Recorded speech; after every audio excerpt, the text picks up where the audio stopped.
नमस्कार करते सासू. बघा मैत्रिणी, सासू घरात किती आवश्यक असते. सासू आहे म्हणून आपला संसार टिकून आहे बरं. जर कधी आपल्या नवऱ्याचे आणि आपले भांडणं झाले तर कोण मध्यस्थी करते? सासूबाईच तर मध्यस्थी करतात. आणि तुम्हाला सांगतो, जर माझ्या सासूबाई एकही दिवस घरी नसल्या तर मला अजिबात करमत नाही बरं. मी तर जेवण नाही करत त्या दिवशी, बिलकुल खरंच नाही करत. की आठवण येते ना मला माझ्या सासूबाईची. माझ्या आईला मी जेवढं विचारणार नाही, जेवढं माझ्या आईवर माझं प्रेम नाही तितकं माझ्या सासूवर माझं प्रेम. खरंच सांगते ना. म्हणून आपल्या घरात म्हातारा माणूस पाहिजे, आपल्यावर लक्ष ठेवायला, आपल्याला मदत करायला, आपल्याला सांभाळून घ्यायला. खरंच आपली सासूबाई खूप महत्वाची असते.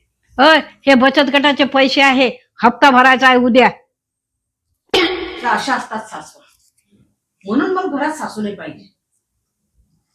पैसा पैसा पैसा, बचत गटाचा पैसा, बँकेचा हप्ता, पैसे सगळं पण त्या पैशात असते. पैसे तर सोडायचे. कधी म्हणणार नाही की घे बाई 500 रुपये आणि तुला काय पाहिजे. म्हणून मला ह्या अशा सासू आवडत.